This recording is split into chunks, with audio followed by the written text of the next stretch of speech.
Once again, welcome to all faculty participants and today's special guest, Dr. Rahul Sonone, in this AICTE RGPV 1-week online teachers training program in applied natural language processing. As this is a rigorous program of 6 days, which was scheduled from 10 to 4, and there are number of technical lectures, and even in our day-to-day life, like as we have seen the complete last year where we are working online. So because of n number of possibilities and challenges which are coming to the teacher's life, this has been the initiative by the AICTE to have one session where the teachers will be also aware about the healthcare and how to sustain in this competitive world. So this is a special session which is included in this teachers training program. And we are very fortunate to get such a eminent personality for this session with us. So hearty welcome to Dr. Rahul Sonone once again. He is qualified Ayurveda physician who passed his BAMS from renowned Ayurveda College of India, SDM College of Ayurveda, Hassan, Karnataka, in 2006. Since then, he is associated with the art of living. He did his specialization in Nadi Pariksha, that is pulse diagnosis, Panchakarma and Marma Chikitsa. He travels very frequently to many other countries to spread health and happiness. Till now, he has visited more than 20 countries like Germany, Switzerland, France, Denmark, Norway, Russia, etc. Presently, he is running his own Ayurvedic Panchakarma Center in Indore, and he is also a senior Ayurveda consultant in Corner City Ayurveda and Wellness Resort, Kerala. Today, he will be delivering the session on secrets of Ayurveda for complete wellness. Really, as many of us now moving towards Ayurveda, so definitely this will be a very interesting and beneficial session for all the faculty participants. So I'm very much thankful, Dr. Rahul, for sparing your time, and now I request you to proceed for the session. Thank you, ma'am. Thank you. ना अच्छे से आपने सब introduction दिया. मेरी आवाज clear है ना? My voice is clear? Yes, sir. Yes. Okay, fine, fine. तो सभी के यहाँ पर वीडियो ऑफ ही रहेंगे क्या? Sir, as there are certain network issues, so we may request like जिन लोगों को भी possible है, you please switch on your video. Thank you, Mishra. Yeah, okay. Welcome. क्योंकि यहाँ पर हम 1-to-1 एक कन्वर्सेशन करने वाले हैं, क्योंकि आयुर्वेदा जैसे एक वर्ड है, you know, आयु and वेदा. आयु is the life and the Veda is the scientific knowledge. तो यहाँ पर हम अपने ही बारे में कुछ इंटरेस्टिंग जानने वाले हैं, कुछ अपने ही बारे में रिसर्च करने वाले हैं, कुछ ऐसी चीजें हम अपने बारे में पता करेंगे जिससे हम अपनी हेल्थ को 3 डायमेंशनली, फिजिकली, मेंटली, स्पिरिचुअली हर लेवल पे अच्छे से इम्प्रूव कर सके. ठीक है ना? तो किसी के कुछ क्वेश्चंस भी हो सकते हैं, किसी की बहुत क्यूरियोसिटी भी हो सकती है, तो बहुत कुछ हम चीजें इस 1 आवर सेशन में देखने वाले हैं. तो बहुत से लोग तो आयुर्वेदा के बारे में ऑलरेडी कुछ तो जानते ही है ना, क्योंकि अब स्पेशली कोविड टाइम में तो सबको पता चली गया कि आयुर्वेदा का जो कषाय है, काढ़े है, इनसे कितनी हेल्प मिली है. लेकिन Ayurveda is not only the medical science, है ना. तो आयुर्वेदा को बहुत डिटेल में हमारे ऋषियों ने बहुत एक प्रॉपर प्लानिंग के साथ बनाया था. तो हम कुछ सब कुछ देखने वाले हैं. तो यहाँ पर कुछ स्लाइड भी प्रेजेंट करके, स्क्रीन शेयर करके आपको पूरा अच्छे से एक्सप्लेन करता हूँ. अभी सभी आ चुके हैं ना मैम? ठीक है, मैं स्क्रीन शेयर कर रहा हूँ. Yes.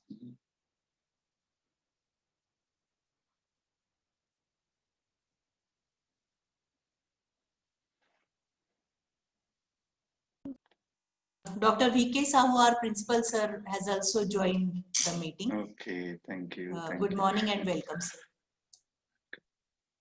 Thank you.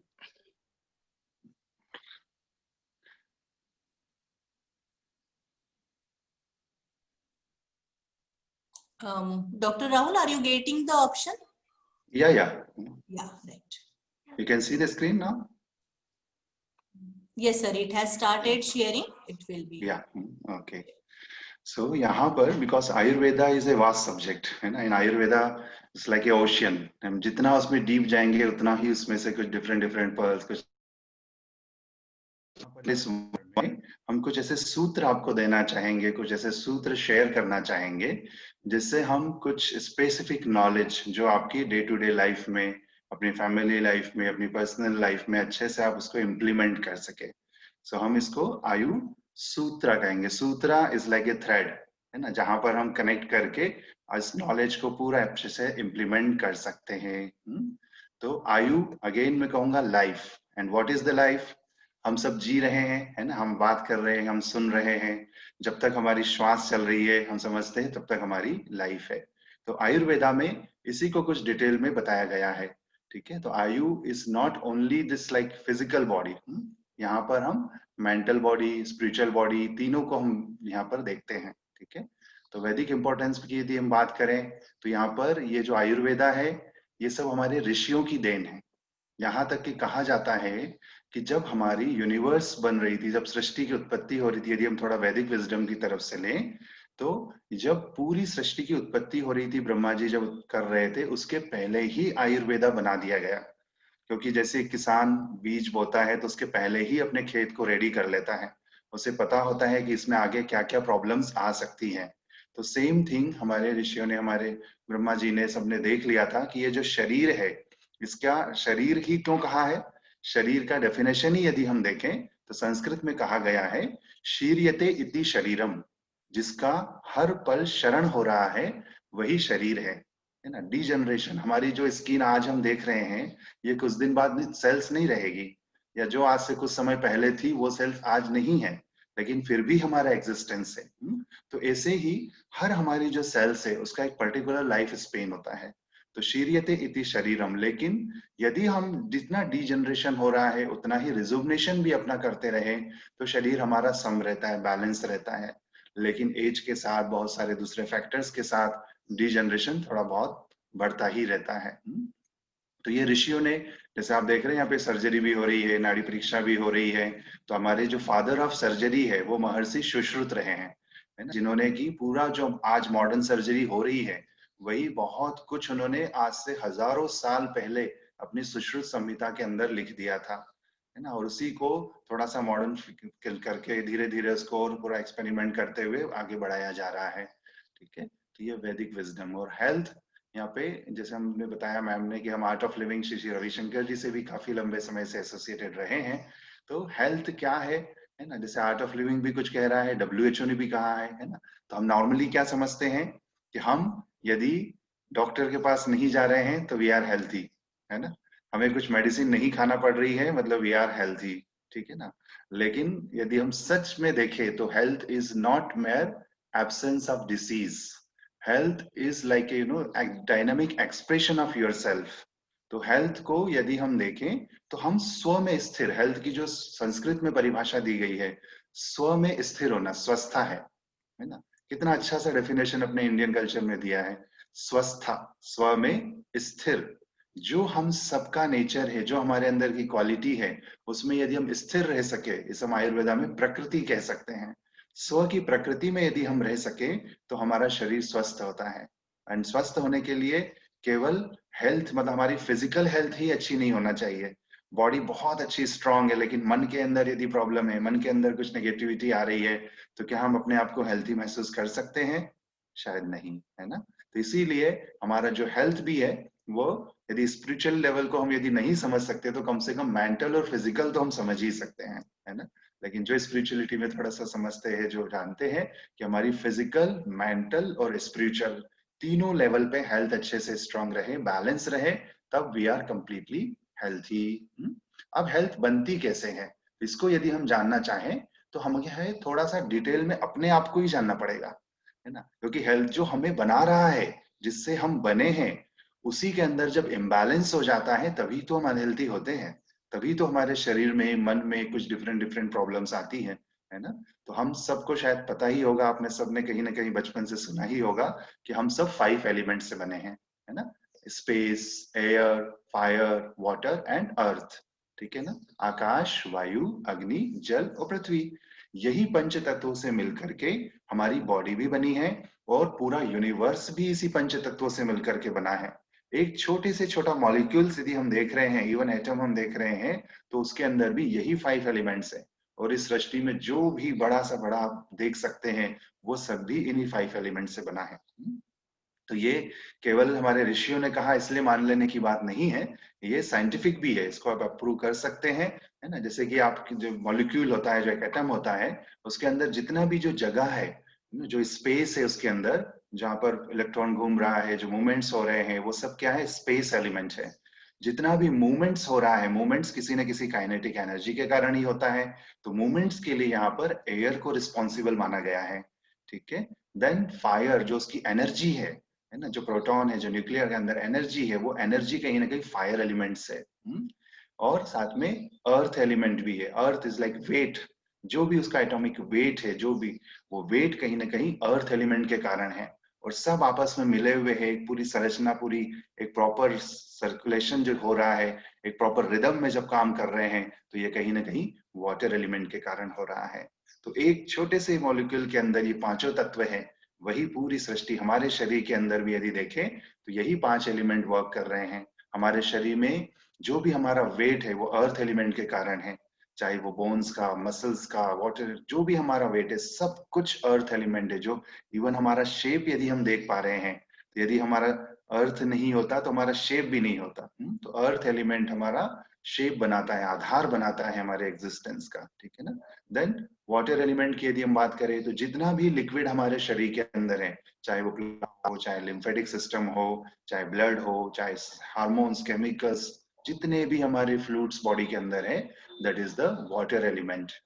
Then fire element, हमारी बॉडी के अंदर जो हीट है, हमारा टेम्परेचर यदि हमें फील होता है ना, हमारे अंदर जो मेटाबॉलिज्म हो रहा है, हमारा डाइजेशन अच्छा है, सब कुछ हार्ट रिदम कर रहा है, तो कहीं ना कहीं हमारा अग्नि तत्व उसके लिए रिस्पॉन्सिबल है। देन एयर एलिमेंट, यदि हम हाथ को मूवमेंट कर रहे हैं, हम बोल रहे हैं, जो भी कुछ मूवमेंट हो रहे हैं, इवन हमारे थॉट्स यदि चल रहे हैं, जो भी एक्शन हो रही है, चाहे वो फिजिकली हो चाहे मेंटली हो, ये कहीं ना कहीं एयर एलिमेंट के कारण होती है। और स्पेस, हम सब कहते भी है ना कि स्पेस में रहना है, अपने स्पेस में रहना। जब कोई प्रॉब्लम भी होती है तो हम क्या कहते हैं, give some space to him. तो इसमें क्या होता है, हम आकाश तत्व को अपने अंदर महसूस करते हैं। जब हम मेडिटेशन करते हैं या जो भी कुछ हम कर रहे हैं, हम उस समय आकाश तत्व को बैलेंस करते हैं, क्योंकि आकाश ओमनी प्रेजेंट है। हमने यहाँ पर सीक्वेंस से बात करी थी, अर्थ एलिमेंट सबसे ग्रॉस है ना, फिर उससे सेटल सेटल सेटल धीरे धीरे इस तरह से होता है। तो स्पेस एलिमेंट को सबसे सटल एलिमेंट कहा गया है। और यहाँ पर स्पेस कहाँ है, हर जगह है।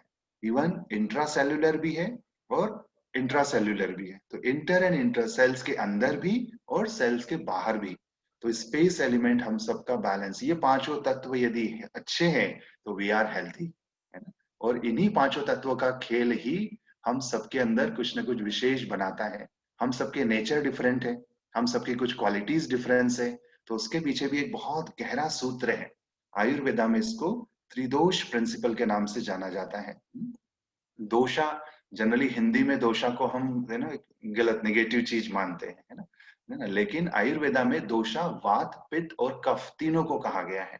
तो दोषा का यदि संस्कृत में थोड़ा सा यदि संधि विच्छेद करें, तो दुष्यंती इति दोषः, जिनके अंदर खुद ही विशिएटेड होने की, दूषित होने की क्षमता है, दैट इज दोषा। तो ये वात, पित्त और कफ, है ना। वाता is like space and air element, आप सिंबल देख पा रहे हैं।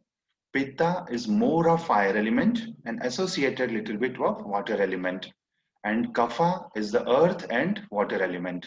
ठीक है। तो हम सबके अंदर ये 5 एलिमेंट्स हैं, लेकिन जब हमारा बर्थ होता है, जन्म के समय पे हम में जो एलिमेंट डोमिनेटिंग होता है, उसका असर हमारी हेल्थ के ऊपर सबसे ज्यादा होता है, ठीक है।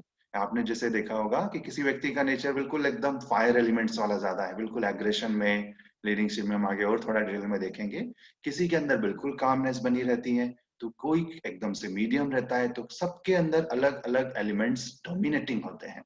होते सभी है पांचों एलिमेंट, लेकिन इन पांचों में से जो एलिमेंट जिसमें डोमिनेटिंग होगा, उनका नेचर, उनका बिहेवियर, उनकी फिजिकल कंडीशन, उनकी मेंटल कंडीशन, सब कुछ इन्हीं 5 एलिमेंट से गवर्न होती है। अब हम 5 एलिमेंट को 3 दोषा में बात करेंगे, ठीक है। अब हम थोड़ा सा एडवांस लेवल पे जा रहे हैं। तो vata is the space air element, pitta is the fire element, little water, and kapha is the water and earth element. So vata, pitta and kapha, these are the 3 doshas. And यही सब कुछ आयुर्वेदा का खेल है। हम इवन नाड़ी परीक्षा भी करते हैं, 3 उंगलियों से जब हम नब्ज देखते हैं, पल्स चेक करते हैं, तो इसी वाता, पित्ता और कफा की रीडिंग से ही हम पूरा की पूरा उनकी पर्सनालिटी को, उनकी डिसीज को, उनकी even present condition, future condition भी, इवन क्या पॉसिबिलिटीज है, वो सब वाता, पित्ता और कफा से ही डायग्नोस करते हैं, ठीक है। तो यहाँ पर थोड़ा सा हम डिटेल में यदि देखना चाहें, है ना, सबका, क्योंकि सबका इंटरेस्ट यही रहता है कि वाता, पित्ता, कफा, ये अभी तक हम सुनते आ रहे हैं, लेकिन ये आखिर है क्या, हम जिससे बने हैं। तो यहाँ पर हम इसको एनर्जी के रूप में यदि देखें, तो vata is like A kinetic energy, movement की एनर्जी, जैसे हमने बात करी। तो यहाँ पर इनिशिएट करने की पावर, मूवमेंट की पावर, ट्रांसपोर्ट करने की पावर, ट्रांसमिशन की जो पावर है, वह वाता के अंदर सबसे अच्छी होती है, वाता के अंदर डोमिनेटिंग होती है। पित्त के अंदर फायर एलिमेंट ज्यादा है, तो यहाँ पर ट्रांसफॉर्मेशन की पावर होती है। वायु को तो हम देख ही सकते हैं, मूवमेंट्स करती ही है। अग्नि के अंदर आपने देखा है ना, हमारे इंडियन कल्चर में जितने भी संस्कार होते हैं, वो सब अग्नि के कांटेक्ट में ही होते हैं। चाहे ना अग्नि कहीं ना कहीं उसको एक माना जाता है कि अग्नि यदि है, जैसे विवाह संस्कार में तो हम देखते ही है, 7 फेरे हुए, कोई भी ऐसा संस्कार हो, चाहे अंतिम संस्कार भी हो, वो भी अग्नि के माध्यम से ही होता है। क्यों? क्योंकि कहीं ना कहीं आयुर्वेदा में अग्नि को ट्रांसफॉर्मेशन के लिए रिस्पॉन्सिबल माना है। अब सिंपल यदि हम समझे तो अग्नि में आप कुछ भी डाल दीजिए, वो अपने हिसाब से उसे ट्रांसफॉर्म कर लेती है, ठीक है ना। तो अग्नि में आयुर्वेदा के हिसाब से हमारी, जैसे जठर अग्नि की ही बात करें, हम खाते तो फूड है, अलग अलग टाइप के फूड आइटम्स होंगे, लेकिन वो सभी आइटम्स अंदर जाकर के अलग अलग न्यूट्रिशंस के रूप में, अलग अलग माइक्रो फैक्टर, माइक्रो न्यूट्रिएंट्स के रूप में बॉडी में जाकर के एनर्जी देती है। तो ये क्या होता है, हमारी जठराग्नि के कारण होता है, चेंजेस करती है। इवन इसकी मन की कंडीशन की भी देखें तो जो लीडिंगशिप की पावर है, वो जिनमें फायर एलिमेंट डोमिनेटिंग है, उनके अंदर कुछ ज्यादा ही होती है ना। रिजल्ट, प्रोसेस, जो भी करना है, रिजल्ट ओरिएंटेड होते हैं। अभी अब जिसके अंदर फायर एलिमेंट ज्यादा होगा, उसका जो सोचने की क्षमता है, जो भी करने की क्षमता है, वो ऑलवेज एक लीडिंग मोड में ही रहती है। कभी भी जब काम करना है, तो वो जब तक रिजल्ट नहीं मिल जाता है, रिजल्ट नहीं हो, तो इरिटेशन आने की भी संभावना रहती है। तो कुल मिलाकर के पित्त पर्सनालिटी में फायर एलिमेंट थोड़ा सा ज्यादा होता है। वाता के अंदर आइडियाज बहुत है, वाता के अंदर क्रिएटिविटी बहुत है, वाता के अंदर इमेजिनेशन पावर बहुत है। तो आपने कुछ लोग देखे होंगे जिनके सामने कोई एक चीज या कोई एक टास्क दिया जाए, तो उनकी इमेजिनेशन, क्रिएटिविटी इतनी हाई होती है कि वो एक ही पल में कई सारे थॉट्स, कई सारे आइडियाज आपके सामने रख सकते हैं। तो वह वाता की उनके अंदर कहीं ना कहीं पावर ज्यादा है। पित्त में उसको आगे लीड करने की क्षमता होती है। एंड देन कफा, कफा में वाटर एंड अर्थ एलिमेंट ज्यादा है। तो यहाँ पर resources, preserve, store, sustain, stability, जैसे अर्थ एलिमेंट स्टेबल होता है ना, स्टोर करने की क्षमता होती है, ऐसे ही कफ पर्सन जो होते हैं वो रिसोर्सफुल होते हैं। मातृत्व का गुण, एक अपनत्व का गुण उनके अंदर कुछ ज्यादा होता है।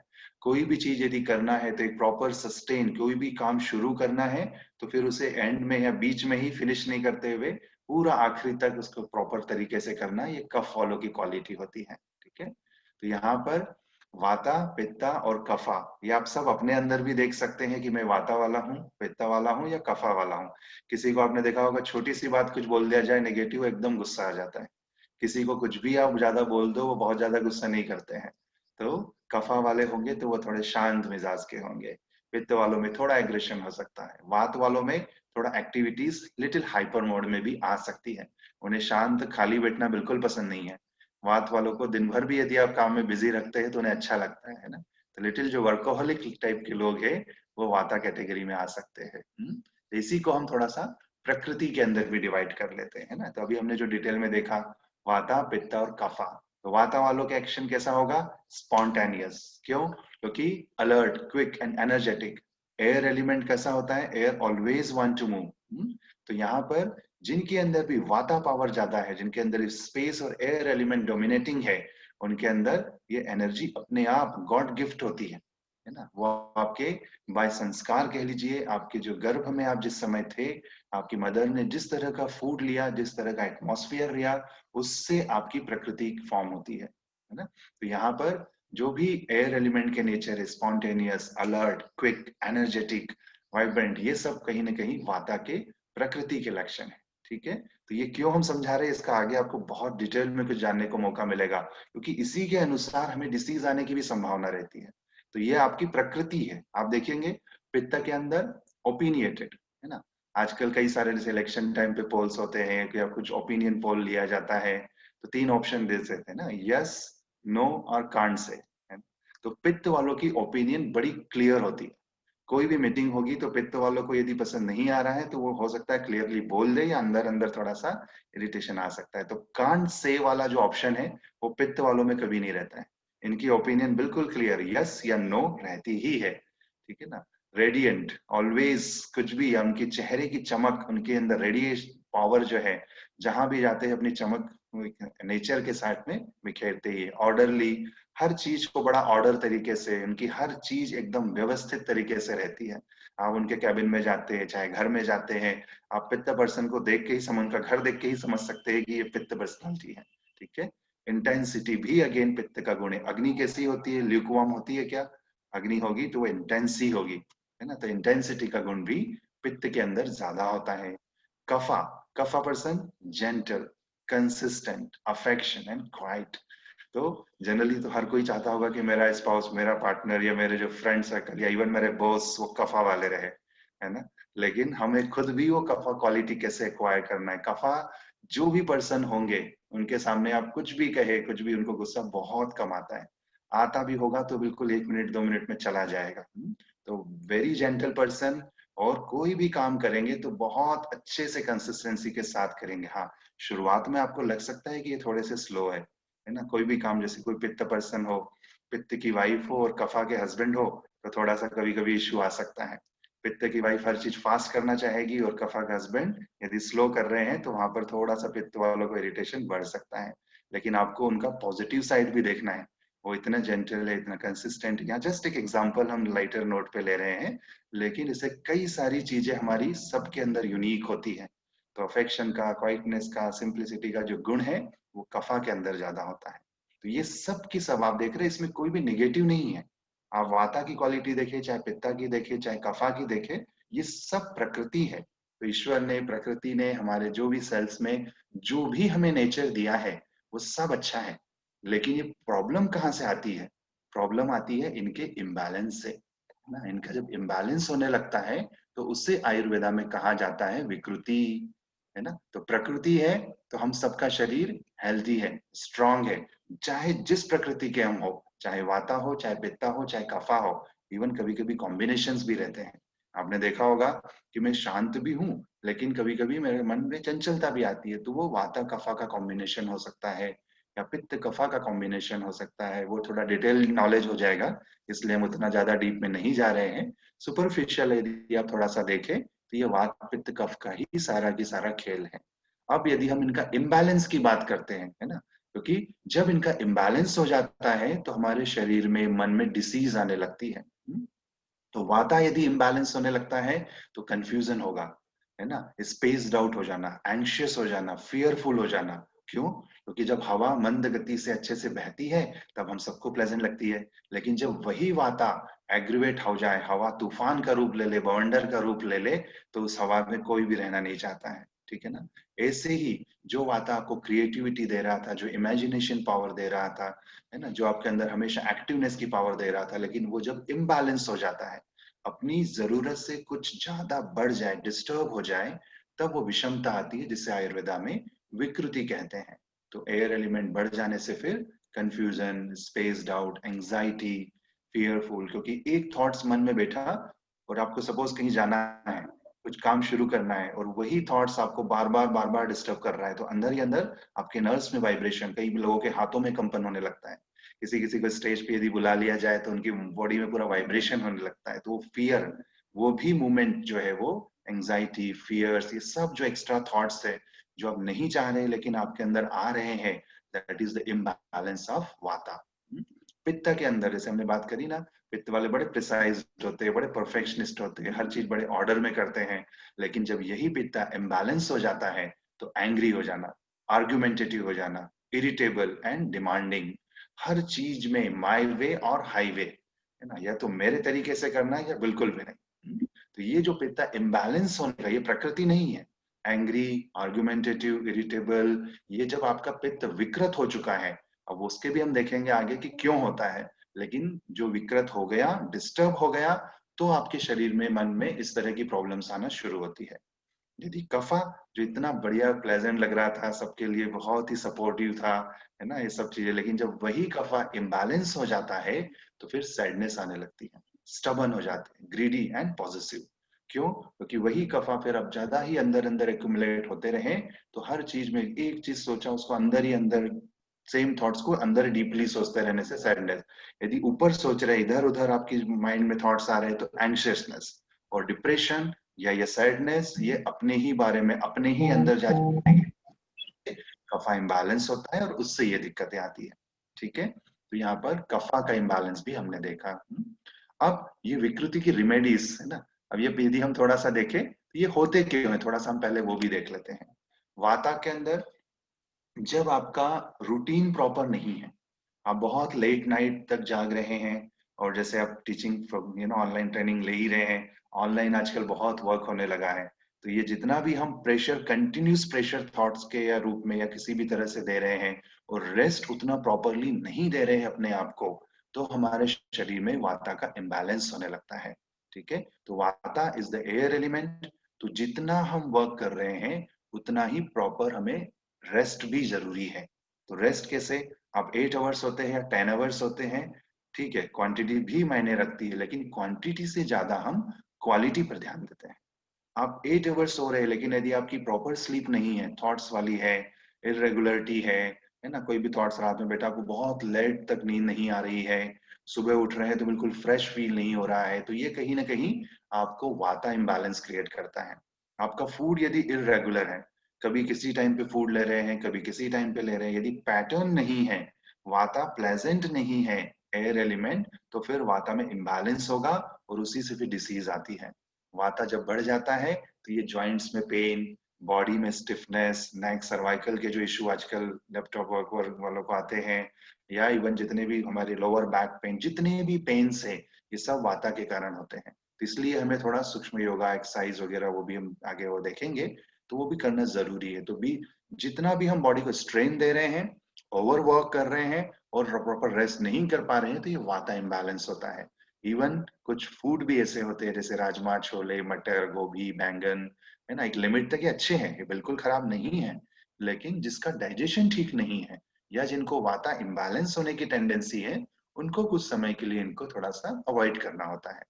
पित्त के अंदर की यदि हम बात करें, तो इवन पित्त के अंदर जैसे बहुत ज्यादा स्पाइसी, चिलीज, डीप फ्राइड या इस तरह का फूड आप ज्यादा लेते हैं, तो वो पित्त को एग्रीवेट करता है। पित्त यदि ज्यादा बढ़ता है तो फिर आपको पता है ये सब चीजें होती है, साथ में हाइपरटेंशन होना, हार्ट की प्रॉब्लम होना, स्किन डिसीज होना। तो जितनी भी एसिड रिलेटेड इश्यूज है, जितने भी पित्त से रिलेटेड इश्यू है, वो इसके कारण होते हैं। इवन सबसे बड़ा रीजन है, आप यदि अपना फूड टाइम पे नहीं लेते, थोड़ा स्किप कर देते हैं। कई लोगों को आपने देखा होगा, यदि खाना टाइम पे खा ले तो अच्छा है, और नहीं खा पाते हैं तो उनका पित्त बढ़ने लगता है, हेडेक भी हो सकता है, आईज में प्रेशर भी फील हो सकता है, इवन कभी कभी थोड़ा एंगर भी आ सकता है ना। तो हम जनरली लाइटर नोट पे कहते हैं कि जब भी सपोज आप अपने हस्बैंड को, अपने स्पाउस से कोई बात मनवाना चाहते हो या कोई ऐसी कुछ चीज करना है, उनको गुस्सा आ जाता है जल्दी, तो पहले उनको खाना खिला दो, खाना खिला के उनका पित्त थोड़ा शांत कर दो, कुछ ऐसी चीज खिला के, और फिर उनसे आप बात करेंगे तो उनका पित्त एग्रीवेट नहीं होता है। और ये बिल्कुल प्रैक्टिकल है, आप खुद देखिएगा, जब भी आपका हेडेक हो, कुछ भी इस तरह की, आप जिनको भी ज्यादा टेंडेंसी होती है, उनको हम कहते हैं आप जब भी घर से निकले, जरूर खाना खाकर, कुछ खा करके ही निकले, पानी सफिशिएंट पीते रहें। पानी का इंटेक, यदि वाटर इंटेक प्रॉपर नहीं हो पाता है तो भी पित्त इम्बैलेंस हो जाता है। देन कफा का क्यों होता है, कफा में जैसे हैवी फूड आप ज्यादा ले लेते हैं, जैसे बहुत हैवी मिल्क प्रोडक्ट, चीज, बटर, पनीर, घी का ज्यादा मात्रा में सेवन करना, इवन स्वीट यदि आप ज्यादा खाते हैं, ओवर स्लीप, है ना, आप टाइम पे तो सो रहे हैं लेकिन बहुत ज्यादा सो रहे हैं, या सुबह बहुत देर से उठ रहे हैं, आपकी लाइफ स्टाइल में कुछ ऐसा सेडेंटरी लाइफ स्टाइल यदि है, तो वो कफा को भी एग्रीवेट करता है। और कफा में अर्थ एलिमेंट ज्यादा है तो वेट पुट ऑन करने की भी टेंडेंसी होती है, इसीलिए कफा बढ़ता है तो वेट गेन करने की टेंडेंसी भी उसमें ज्यादा होगी। कुछ लोग आपने देखे होंगे बहुत कम खाते हैं, 1 रोटी 2 रोटी, बिल्कुल प्रॉपर डाइट प्लान करते हैं, सब कुछ करते हैं, फिर भी उन्हें वेट लॉस करने में मुश्किल होती है, तो वो कहीं ना कहीं कफा का इम्बैलेंस हो जाता है। और कुछ लोग आपने ऐसे भी देखे होंगे जिनके अंदर बहुत, जितना भी आप खिलाइए, बहुत खाते हैं, सब कुछ करते हैं, लेकिन उनका वेट गेन ही नहीं होता है। तो जिनका वेट गेन नहीं हो पा रहा है उनके अंदर कहीं ना कहीं वाता का imbalance, that is the air element, इसीलिए उनको हम कहते हैं कि आप उनको घी में डुबो करके भी रख दे तो उनका वेट पुट ऑन नहीं होता है। क्यों? क्योंकि उनके अंदर वाता इतना ज्यादा है, एयर एलिमेंट इतना ज्यादा है, इसलिए वो इश्यू आता है। तो कफ वालों को थोड़ा स्वीट्स और थोड़ा हैवी चीजों से बचना चाहिए, है ना। हम रेमेडी की ओर देखते हैं, तो वात में एयर एलिमेंट ज्यादा है, तो इसलिए हमें नरिशिंग फूड लेना चाहिए, सूदिंग फूड लेना चाहिए। वाता में मिल्क एंड घी रिकमेंडेड है। अभ्यंगा करना चाहिए, abhyanga is like a gentle massage, है ना। ऑयल की मसाज करने से आपने देखा है ना, जब भी पेन होता है आयुर्वेदा डॉक्टर सबसे पहले आपको मसाज प्रिस्क्राइब करते हैं, कोई भी ऑयल अच्छे से देते हैं, उसमें मसाज करते हैं, तो वो पेन रिड्यूस होने लगता है। इवन जो हमारा पंचकर्मा सेंटर है उसमें सबसे ज्यादा यूज किसी चीज का यदि होता है तो वो अभ्यंगा ऑयल का होता है। Have a good sleep, proper sleep यदि आप लेते हैं तो भी आपका मन भी शांत होता है, एनर्जी की रिदम अच्छी रहती है, और आपकी स्लीप से आपका मन के अंदर, बॉडी के अंदर जो वाता की रिदम प्रॉपर बनती है, तो वो आपके कई सारी जो प्रॉब्लम अंदर वाता वाली उनको बैलेंस करता है। एंड वात को रिलीज करने के लिए सबसे जो बेस्ट तरीका है वो है हर्बल लैक्सेटिव, क्योंकि वाता की जो मेन सीट मानी गई है, जो मेन स्थान माना गया है, वो कॉलोन्स, इंटेस्टाइन, लोअर पार्ट को माना गया है, तो वहीं पर वाता सबसे ज्यादा डिपॉजिट होता है, ठीक है ना। इसीलिए यदि आप माइल्ड लेक्सेटिव लेकर के पेट को क्लीन रखते हैं तो आपका वाता बहुत अच्छे से कंट्रोल्ड होता है। इसलिए ये आयुर्वेदा का एक बहुत बड़ा सीक्रेट हम आपको दे रहे हैं।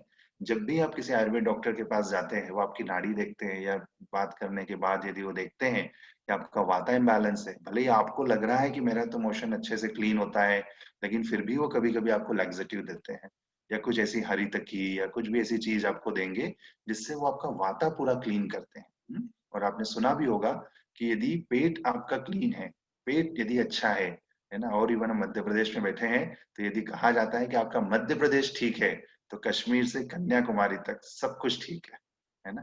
तो यहाँ पर मध्य प्रदेश मतलब हम अपने पेट का ज्यादा से ज्यादा, अपने डाइजेशन सिस्टम का ज्यादा से ज्यादा ध्यान रखें तो आपका पूरा पेन, स्टिफनेस, बॉडी पेन सब कुछ अच्छा रहता है, ठीक है। तो नरिशिंग एंड सूदिंग फूड लेना है, मिल्क और घी का कॉम्बिनेशन भी आप ले सकते हैं।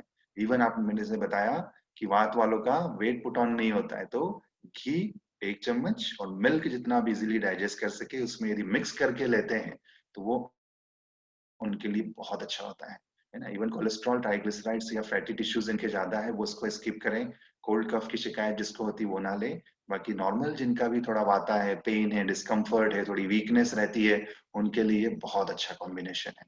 देन सेकेंड नंबर, पित्त की यदि हम बात करें तो moderate taste, no intense taste, non spicy, non fermented and prefer cooling food, ठीक है ना। क्योंकि पित्त में क्या देखा था हमने, इंटेंसिटी का गुण है, फायर एलिमेंट्स उनमें ज्यादा है, तो इसीलिए यदि हम उसको थोड़ा बैलेंस कर लें, मॉडरेट टेस्ट का लें, हम बिल्कुल नॉन स्पाइसी तो नहीं कहेंगे, थोड़ा सा इसमें जैसे धनिया, जीरा, सौंफ, दालचीनी, इन चीजों का यदि आप प्रयोग करते हैं तो ये आपके लिए अच्छा होता है पित्त वालों के लिए।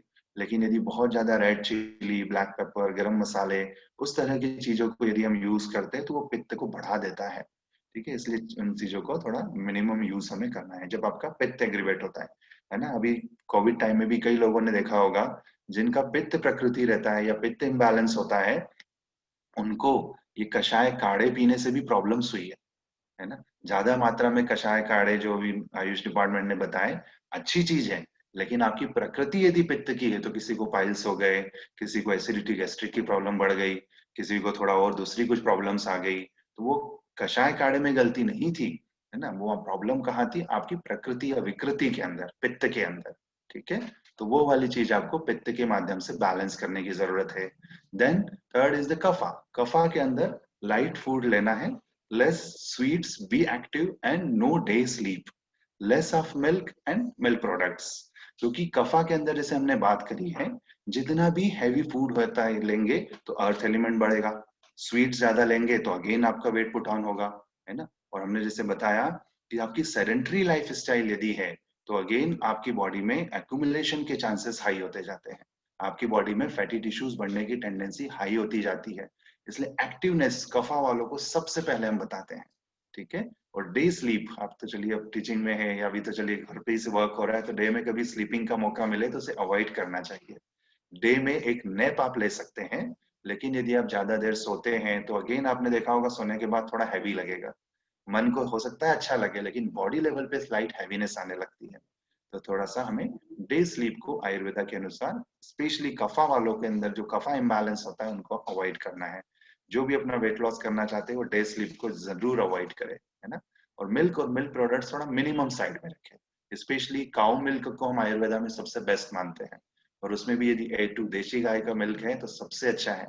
जहां किसी को अवेलेबल हो तो जरूर इसको ले, और नहीं पॉसिबल है तो फिर आप आपको अपनी वॉइसनेस के साथ में ध्यान रखना है कि मिल्क लेना है या नहीं लेना है, ठीक है। तो यहाँ पर ये थोड़ा से कुछ हमने सिंपल सिंपल सी रिमेडीज दी है, और भी काफी कुछ है लेकिन ये वाता पित्ता और कफा के हिसाब से सिंपल रेमेडी है, ठीक है। अभी तक सब क्लियर है ना। हम थोड़ा सा और डीप लेवल पे आपको कुछ देखेंगे, कुछ चैट बॉक्स में कुछ आया है क्या?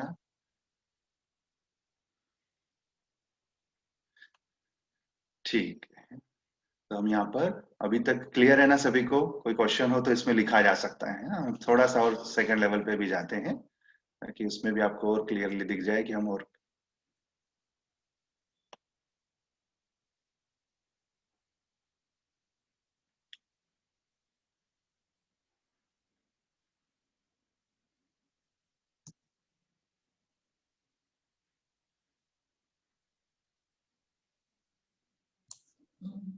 So there is one question in chat box. हाँ हाँ बिल्कुल पूछ लीजिए ma'am.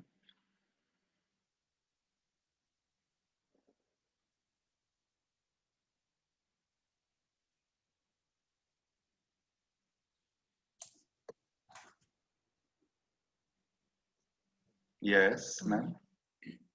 Yes, sir. There are two questions in the chat box. Are you able to see it? Slide sharing में मैं थोड़ा देख रहा था, मैं देख लेता हूँ अभी। Okay.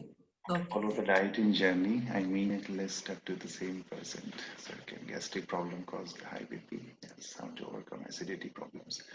बिल्कुल, ये ना गैस्ट्रिक प्रॉब्लम के कारण हाई बीपी बिल्कुल हो सकता है, एसिडिटी प्रॉब्लम होती है या कुछ भी इस तरह के इश्यूज हो तो उनके कारण पॉसिबिलिटी है चेस्ट में कंजेशन होना, ऊपर की तरफ हैवीनेस होना, ब्लड प्रेशर का हाई होना, चांसेस रहते हैं, क्योंकि गैस्ट्रिक कहीं ना कहीं गैसेस का नेचर ही होता है ऊपर जाकर के प्रेशर क्रिएट करना, तो वो उसके कारण प्रॉब्लम होती है, ठीक है।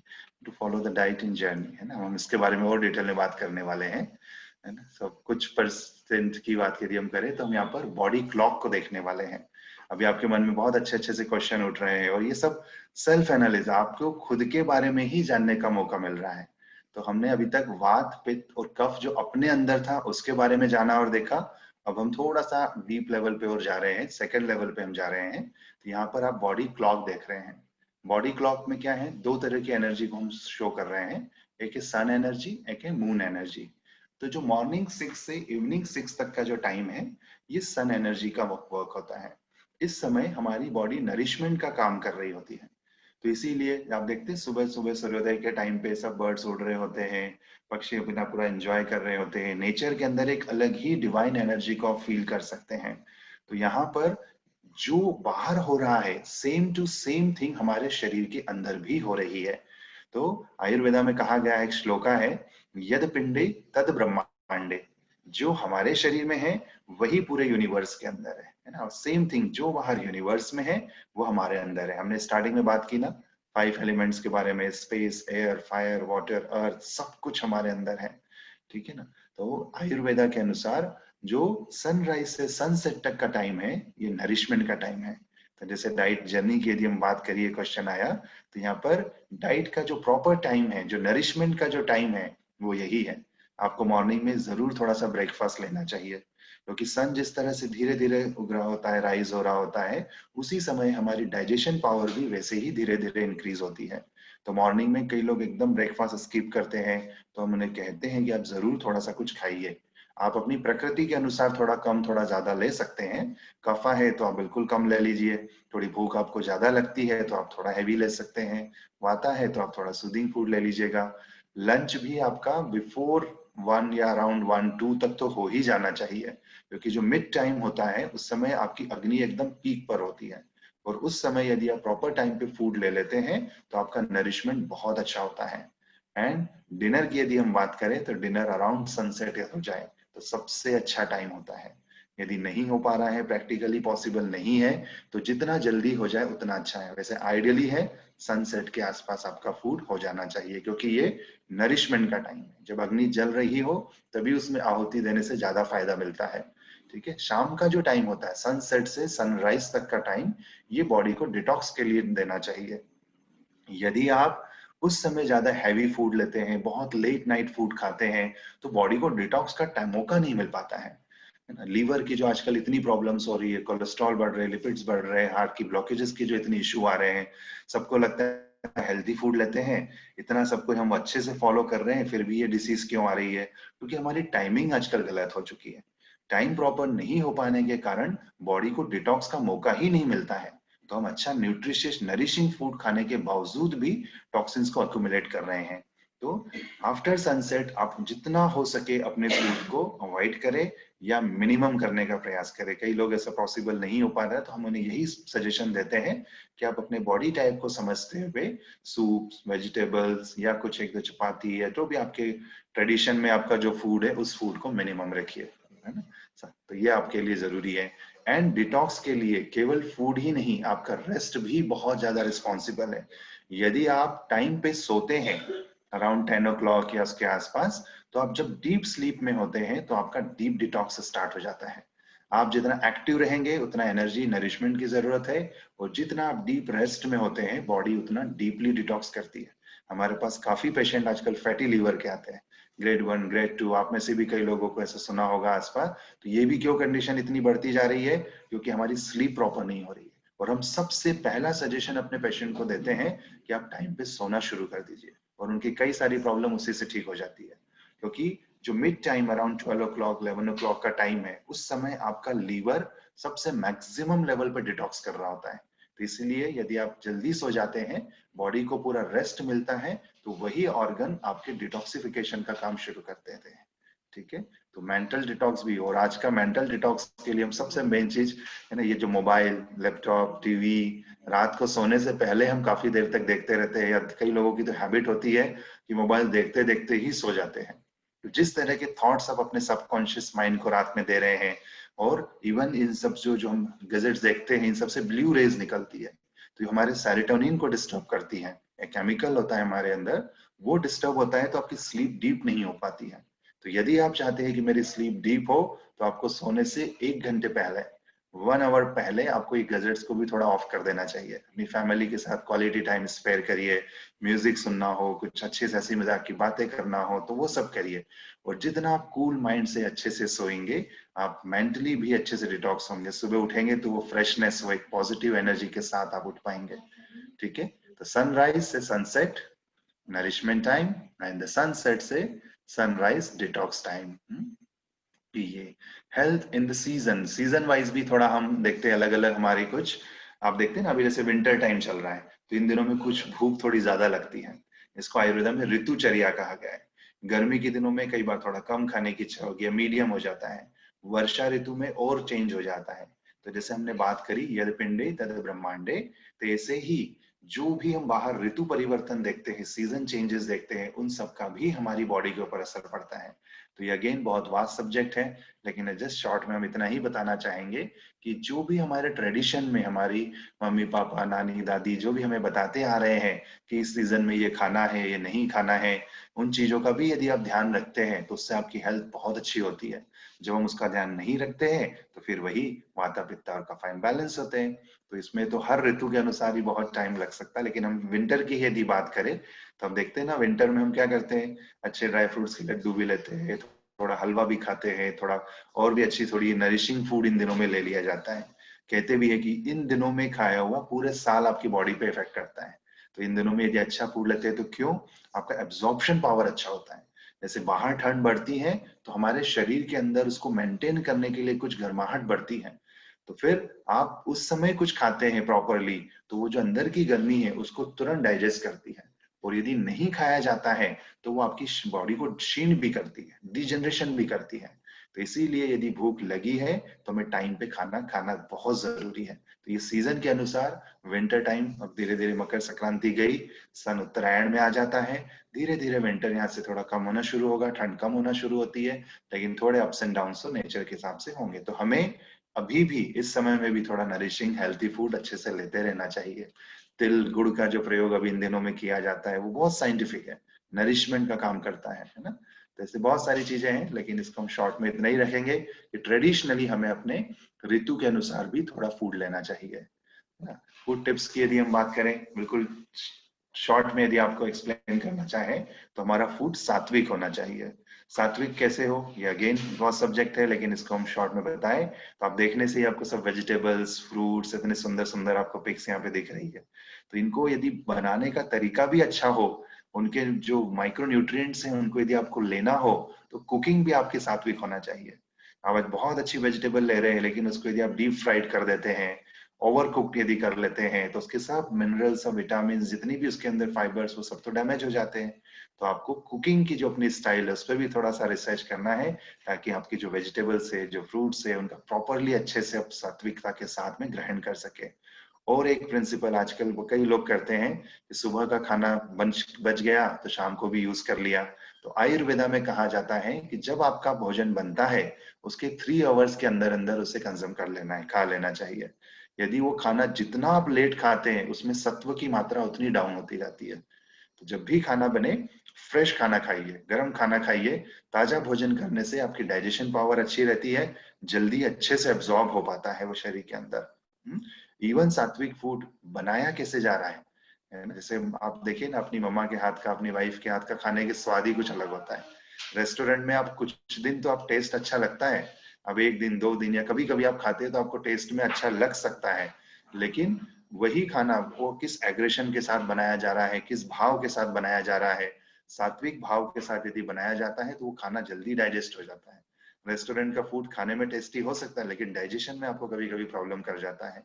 तो सात्विक फूड यदि बना रहे हैं, भाव सात्विक है, तो उसका पूरा असर आपके भोजन पे पड़ेगा। तो सात्विक फूड के बहुत सारे टिप्स है, लेकिन शॉर्ट में यदि हम रखें तो अपना खाना बनाते समय आप मन प्रसन्न रखिए, अच्छा सभी कोई म्यूजिक कुछ मंत्रास लगा के खाना बनाइए, खाते समय भी सात्विक भाव से खाइए। ज्यादा टीवी देखते हुए खाना, ज्यादा बातचीत करते हुए खाना, बहुत गुस्से के साथ खाना, तो ये सब चीजें भी आपके सत्वा को डाउन करती है ना। तो आप खाना खाते समय जिस भाव से श्रद्धा से खाएंगे उतना अच्छा आपके डाइजेस्टिव जूसेस का सिक्रेशन होगा।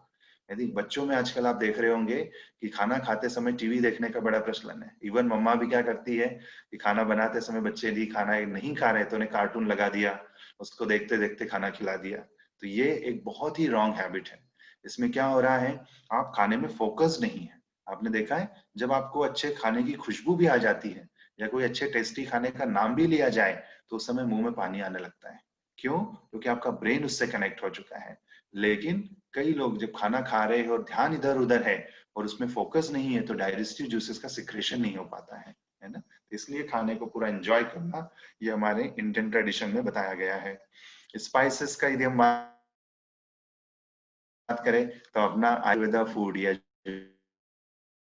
है, लेकिन स्पाइसी की नहीं बात कर रहे, ओवर स्पाइसी की नहीं बात कर रहे। तो आप थोड़ा सा दालचीनी, जावित्री, जायफल, लौंग, काली मिर्च, सेफ्रॉन, केसर, इस तरह की हल्दी, धनिया, है ना, ऐसी अच्छी अच्छी चीजों का यदि आप प्रयोग करते हैं तो आपके लिए अच्छा है, ओवर स्पाइसी ना हो।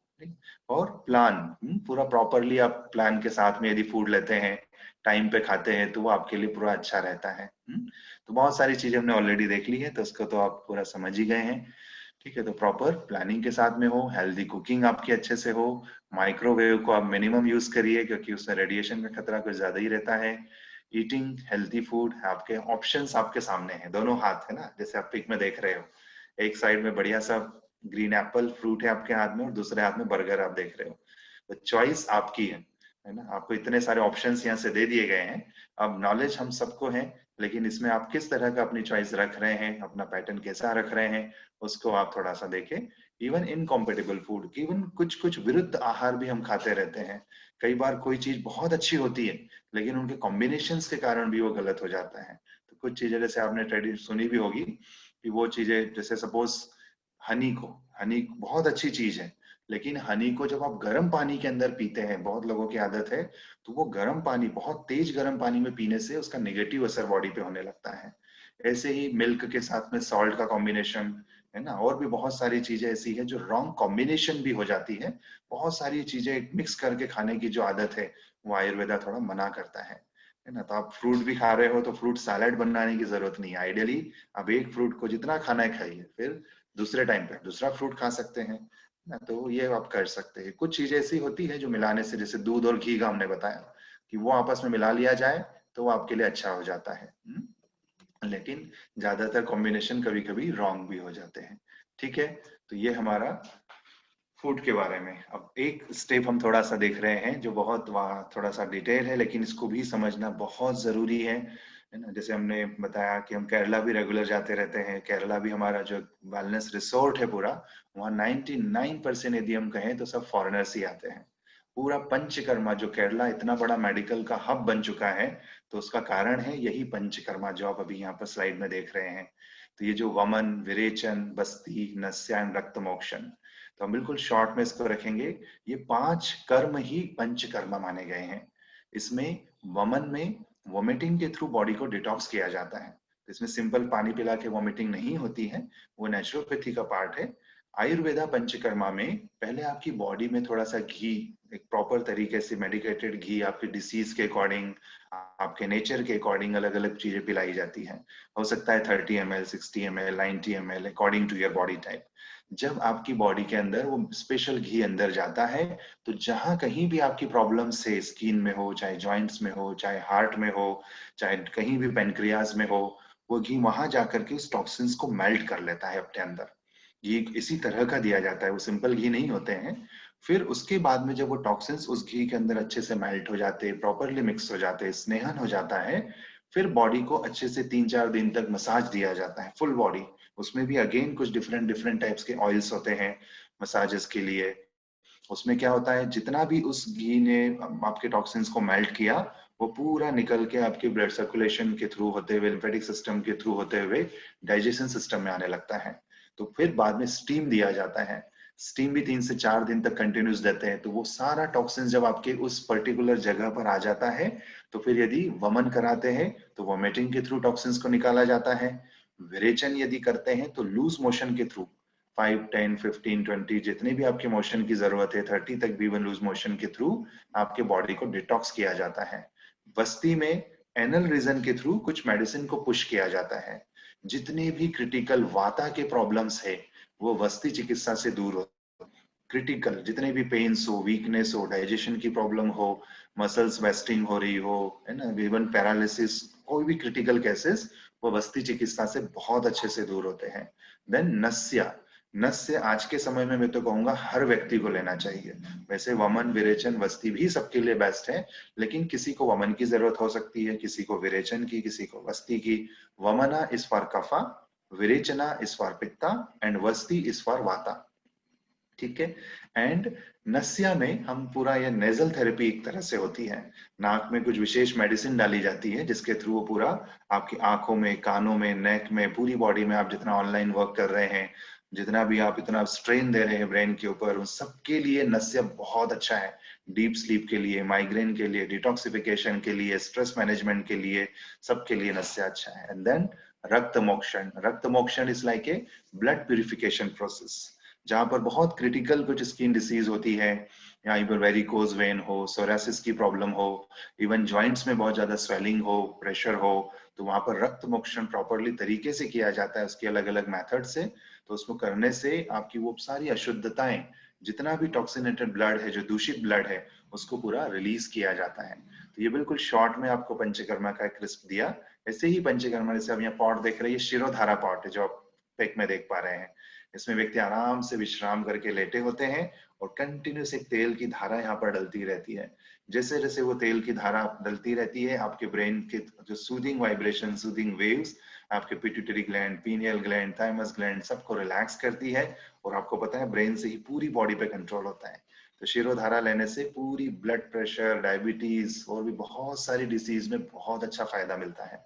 तो शिरोधारा को आयुर्वेदा पंचकर्मा का एक बहुत इंपॉर्टेंट वर्क माना गया है। तो ये 5 मेन कर्म बताएं, लेकिन इसमें बहुत सारी डिफरेंट डिफरेंट मसाजेस होती है, स्टीम्स होते हैं। तो वो आप किसी अच्छे पंचकर्मा डॉक्टर जो भी आपके नियर बाय हो, है ना, जैसे हमारा इंदौर में पंचकर्मा सेंटर है, कोई और भी कहीं अच्छे अच्छे सेंटर से केरला में हम जाते रहते हैं, तो और भी आपको जो भी आपके अच्छे आसपास डॉक्टर मिलते हैं, जरूर उनका बेनिफिट लीजिए। पंचकर्मा आज के समय की जरूरत है। मेडिसिन से आप अपने दोषों का शमन कर सकते हैं, क्लिनजिंग कर सकते हैं, लेकिन उसको पूरा प्रॉपरली डिटॉक्स यदि करना है, शरीर से बाहर निकालना है, तो पंचकर्मा की हेल्प आपको जरूर लेना चाहिए, है ना। और हमारी जो स्पेशलिटी है यही 3 उंगलियों से व्यक्ति को पूरा चेक कर लेना। जब भी हमारे पास नाड़ी परीक्षा में आते हैं, उन्हें बड़ा आश्चर्य होता है कि आप ये 3 उंगलियों से सब कैसे पता कर लेते हैं, व्यक्ति का नेचर, उसने क्या कैसे बिहेवियर है, कैसा उसका पैटर्न है, क्या डिसीज होने की संभावनाएं हैं। तो ये बहुत वास्ट सब्जेक्ट है, तो आप इतना जरूर रखिए। जो नाड़ी परीक्षा बहुत धीरे धीरे लुप्त होती जा रही थी, उसे फिर से हम सब ने, गुरुदेव श्री श्री रविशंकर जी ने उसे फिर से मोटिवेट किया, ताकि ये विधाएं हमारी कहीं ना कहीं बनी रहे। इससे बहुत कुछ आपका सबका हेल्थ बेनिफिट सब अच्छे से मिलता रहे, बनता रहे। तो ठीक है ना। तो मेडिटेशन बस थोड़ा सा हम ये कहेंगे कि आप जरूर थोड़ा समय निकाल के मेडिटेशन करिए, क्योंकि हम जितना भी नॉलेज लेते हैं, आज नॉलेज हमने इतना सब कुछ लिया, है ना, थोड़ी सी देर यदि हम आधा मिनट, 1 मिनट या 2 मिनट, वैसे तो 20 से 30 मिनट्स मेडिटेशन किया जाए तो बहुत अच्छा होता है। लेकिन आप अपनी जरूरत के हिसाब से बीच में जब भी ऐसा लगे कि ओवर हो रहा है, आप थोड़ी सी देर विश्राम करें, उससे आपको काफी अच्छा लगता है। तो अभी आप थोड़ी सी, हम जस्ट एक मिनट का एक्सपीरियंस करते हैं, है ना। आराम से सभी अपनी आंखें बंद कर लें, बिल्कुल रिलैक्स, मुस्कुराते मुस्कुराते एक लंबी गहरी श्वास लें और धीरे से छोड़ दें। शरीर को बिल्कुल स्थिर विश्राम में रखें। जो भी श्वास आपकी आ रही है और जा रही है, उस पर अपना ध्यान रखें, बहुत सहज भाव से मुस्कुराते मुस्कुराते अंदर आती हुई श्वास को और बाहर जाती हुई श्वास को महसूस करते रहें। Every incoming breath is giving life to you, energy to you, oxygen to you.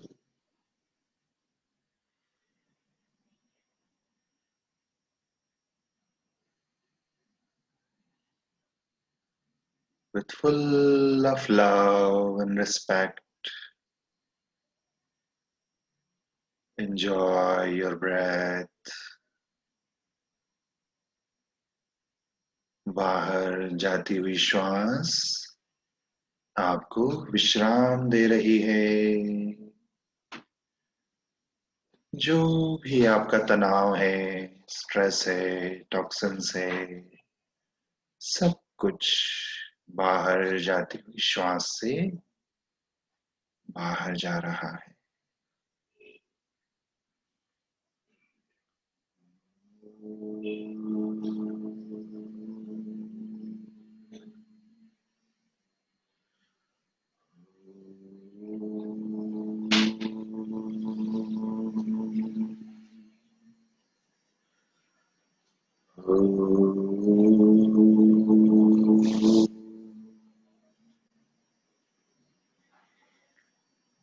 धीरे धीरे मुस्कुराते मुस्कुराते अपने शरीर को पूरे आदर और सम्मान के साथ देखते हुए, महसूस करते हुए, इस पूरे यूनिवर्स को महसूस करते हुए, धन्यवाद देते हुए, जिनसे हमारा जीवन चल रहा है। सूरज, चांद, सितारे, आकाश, वायु, अग्नि, जल, पृथ्वी, सबको धन्यवाद देते हुए, इनके बिना हमारा एक दिन भी संभव नहीं है। सबके प्रति ग्रेटफुल होते हुए, मुस्कुराते मुस्कुराते एक लंबी गहरी श्वास लें और धीरे से छोड़ दें। मुस्कुराते हुए आराम से अपने आप को, अपने शरीर, अपने वातावरण को अनुभव करते हुए आराम से अपनी आंखें खोल सकते हैं। कैसा लगा? हम शो कर सकते हैं या चैट बॉक्स में लिख सकते हैं। Yes, sir. It is wonderful experience. Thank you. तो आप सब इस नॉलेज को इम्प्लीमेंट करें, एंजॉय करें, क्योंकि हेल्थ को बैलेंस रखना बहुत आसान भी है। यदि हमें सूत्र पता हो तो उन सूत्रों को कनेक्ट करते करते अपनी लाइफ स्टाइल, अपने फूड, और सबसे बड़ी चीज ये जो अनकंडीशनल स्माइल आपके जो चेहरे पे दिखती है, जो बनी रहती है ना, कितना भी बर्डन हो, काम को कर्म योग की तरह हम करें कि मैंने कर्म किया और कर्म करने के बाद में मैं जब उसको फ्री करता हूँ, रिलैक्स करता हूँ, तो पूरा विमुक्त हो जाऊं। तो इसको वेदों में कहा है प्रवृत्ति और निवृत्ति, है ना, अटैचमेंट एंड डिटैचमेंट। काम जब करो तो ऐसे करो कि मुझे लगना चाहिए मेरे से बेस्ट शायद कोई ना हो। 100% अपना वर्क में दे दो, पूरा डेडिकेशन के साथ, कमिटमेंट के साथ। और जब आपका काम फिनिश होता है तो आप ऐसे फ्री करो, ऐसे अपने आप को महसूस करो जैसे मैंने कुछ किया ही नहीं। तो वो एक कर्तापन का जो भाव है वो जब रिलीज होता है तो हमारा हर दिन बहुत सुंदर बनता रहता है। स्ट्रेस फ्री रहे, कोई तनाव आता है, बहुत सारे आते हैं, लेकिन उसको ऐसे समझिए मेरा नेचर नहीं है, मेरा स्वभाव नहीं है। तो अपने नेचर के अंदर रहिए, स्व में स्थित रहिए और लाइफ को एंजॉय करिए। इतना हमारी तरफ से। Yes ma'am, over to you. Thank you very much, sir. Although it was a very short time, but you have utilized that short time, and it was really very informative session, and everyone is enjoying. We are seeing it in the chat box. So once again, very much thankful for sparing your time with us. Thank you.